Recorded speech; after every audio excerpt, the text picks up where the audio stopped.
پختونخوا اور بلوچستان کو دہشت گردی سے نمٹنے کے لیے ہر ممکن مدد فراہم کریں گے۔ وزیر داخلہ کاؤنٹر ٹیررزم کمیٹی کا دوسرا اجلاس وفاقی وزیر داخلہ محسن نقوی کی صدارت میں ہوا، جس میں وزیر مملکت برائے داخلہ طلال چودھری، وفاقی سیکرٹری داخلہ D G FIA، D G passport national coordinator NACTA, chief commissioner Islamabad, coordinator national action plan اور سیکیورٹی اداروں کے نمائندوں نے شرکت کی۔ علاوہ ازیں وزیر قانون پنجاب ملک صہیب احمد، مشیر اطلاعات خیبر پختونخوا بیرسٹر محمد علی سیف، وزیر داخلہ سندھ ضیاء الحسن لنجار، وزیر داخلہ آزاد کشمیر اور وزیر داخلہ گلگت بلتستان کی اجلاس میں موجود تھے۔ تمام صوبوں بشمول آزاد کشمیر اور گلگت بلتستان کے سیکرٹریز داخلہ اور IGs نے زوم کے ذریعے اجلاس میں شرکت کی۔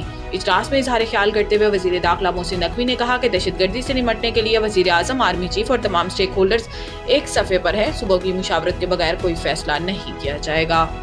علی امین نے آبادی کے لیے NFC ایوارڈ میں حصہ نہ ملنے پر صدر مملکت کو خط لکھ دیا۔ پشاور وزیر اعلیٰ خیبر پختونخوا علی امین گنڈاپور نے آبادی کے لیے ملنے والا NFC ایوارڈ میں حصہ نہ ملنے پر صدر پاکستان کو خط لکھا ہے۔ علی امین گنڈاپور نے خط میں لکھا کہ 2018 میں سابقہ قبائلی اضلاع کو خیبر پختونخوا میں ضم کیا گیا۔ اضلاع کے انضمام سے صوبے کی آبادی میں 57 لاکھ افراد کا اضافہ ہوا، لیکن ابھی تک اس آبادی کے لیے NFC ایوارڈ میں حصہ نہیں مل رہا۔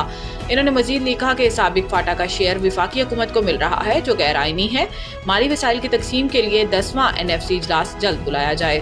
کوئٹہ سے عید اسپیشل ٹرین سخت سیکیورٹی میں پشاور کے لیے روانہ۔ عید الفطر کی مناسبت سے پاکستان ریلوے کی جانب سے چلائی گئی عید اسپیشل ٹرین کوئٹہ سے روانہ ہو گئی۔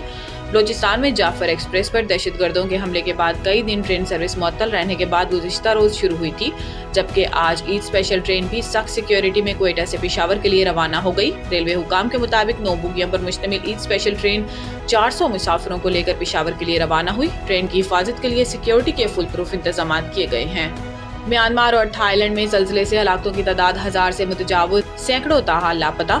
غیر ملکی خبر ایجنسی کے مطابق سرکاری اعداد و شمار بتاتے ہیں کہ میانمار میں زلزلے سے 1002 افراد ہلاک اور 2400 افراد زخمی ہوئے۔ خبر ایجنسی کا بتانا ہے کہ ریسکیو ٹیمیں ملبے میں دبے افراد کو نکالنے میں مصروف ہیں، جبکہ امریکی ایجنسی نے زلزلے میں 10,000 سے زائد افراد کی ہلاکتوں کا خدشہ ظاہر کیا ہے۔ میڈیا رپورٹس کے مطابق میانمار کے دوسرے بڑے شہر منڈالے میں آنے والا زلزلہ اس قدر شدید تھا کہ اس کے جھٹکے 900 کلومیٹر دور تھائی لینڈ کے دارالحکومت بینکاک میں بھی محسوس کیے گئے، جہاں متعدد تعمیراتی اسٹرکچر اور عمارتیں منہدم ہو گئیں۔ اس کے علاوہ زلزلے کے جھٹکے بھارتی ریاستوں میگھالیہ اور منی پور، بنگلہ دیش کے دارالحکومت ڈھاکہ اور چین میں بھی محسوس کیے گئے۔